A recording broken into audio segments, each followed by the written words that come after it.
In this video, I'm going to show you 3 of the most powerful kettlebell exercises that you can do. I call them the holy trinity of kettlebell training. If you combine these 3 exercises together, you get a great workout. We will cover these exercises in detail, but before we get started, I have a gift for you. 30 days filled with kettlebell workouts for free.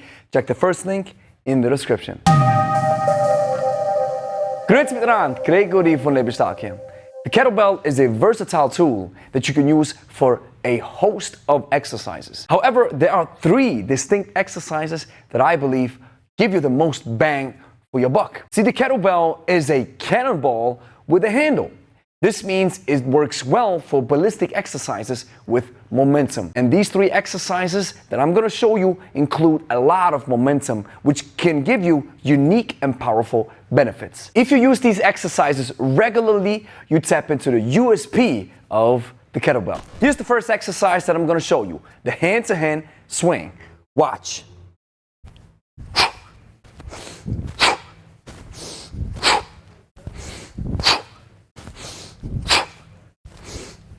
I have a shoulder width stance. The kettlebell is approximately half a meter in front of me.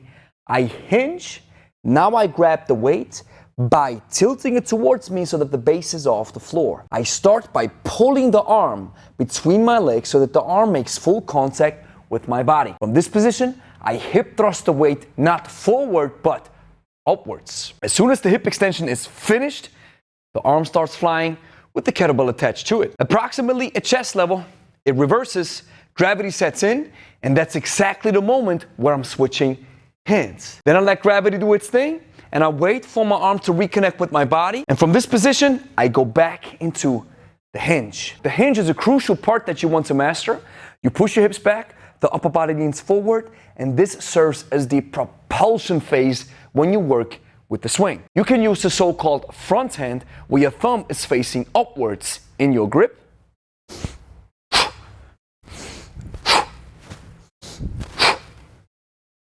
You can also use a backhand, that's what I prefer, when your thumb is facing backwards towards your hip.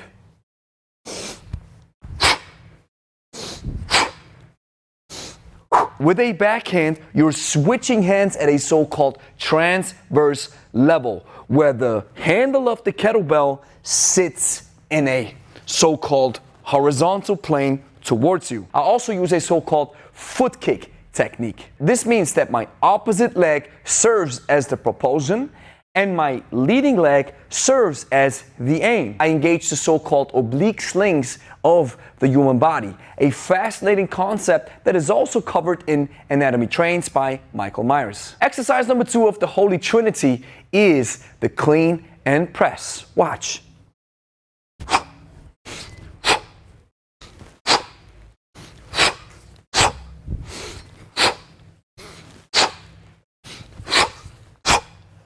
You want to understand the so-called hand insertion, where you are switching grips. It looks like this. As you can see, I'm spearing the kettlebell, where my full wrist inserts inside the kettlebell window. From this position, I make sure that the elbow is close to my body, and now I'm able to press. If I'm pressing, I want to make sure I follow this medial line. And I think about pressing the handles up first so that the bell follows. Once I'm in that so-called top fixation, I make sure I have a stable shoulder. And if I come down, I still want to follow this medial line. From this position, I drop the kettlebell back into the backswing by turning the palm towards me and extending my forearm.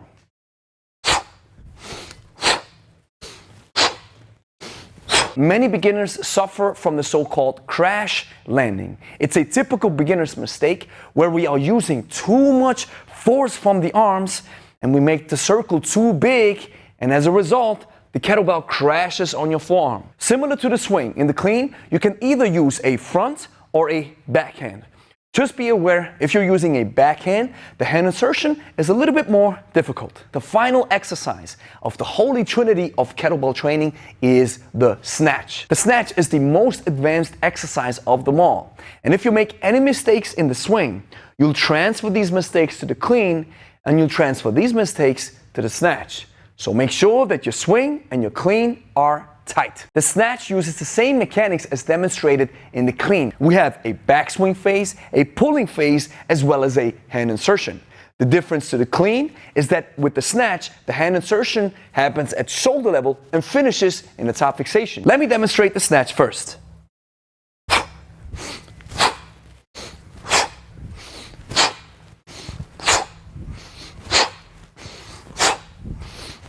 Like I told you in the clean where I'm using the leverage of my upper body, in the snatch it is even more extreme. As I hip thrust the weight up, I'm leaning back to get more leverage from my upper body, and I also want to make sure that the kettlebell stays as close as possible to my center of mass. Approximately at shoulder level, I jump into the hand insertion, the so-called hook grip, and I finish in that top fixation. The top fixation requires some straight arm strength and a locked and packed shoulder and a locked elbow. I turn the palm towards me. We call this the corkscrew maneuver, and I'm unlocking the elbow. I let gravity do its thing. I'm switching the grip, and I wait for my arm to reconnect with my body using the leverage from my upper body, and then I'm landing back in the hinge. A couple of pro tips at the end. In the swing, I'm using a so-called kyphotic position of my spine, which is the natural position as the kettlebell sits approximately at chest level when gravity sets back in where I'm switching hands. The idea, as in the clean as well as in the snatch, is to keep the kettlebell as close to my center of mass as possible. If you start extending the spine and you're reaching out and you think about swinging the kettlebell forward, it'll always feel like the kettlebell slips outside your hands and the energy is pulling you forward. However, the swing mimics a vertical jump. And with a jump, think about that the forces go upwards and not forward. In the clean, you can either use a so-called active rack position, where you have a straight posture and the elbow is not connected to your body, or a passive rack position, where the elbow connects with the iliac crest of your hip. This passive rack position is necessary not only if you want good rest, but also if you're looking to transfer the energy from your legs into your arms in a push press or in a jerk. Trying to transfer energy from your legs into your arms in this active rack position where the elbow is not connected to your body is like closing the barn door after the horse has bolted. My final pro tip is aimed at the snatch. Yes, you can use a so-called front hand in the snatch, which looks like this. However, if you want to do more reps and work for longer sets of time, then you want to use the backhand. If you've mastered the skill of the swing as well as the clean and press and the snatch, try the following workout. Do each of the 3 exercises from the Holy Trinity for 2 minutes each.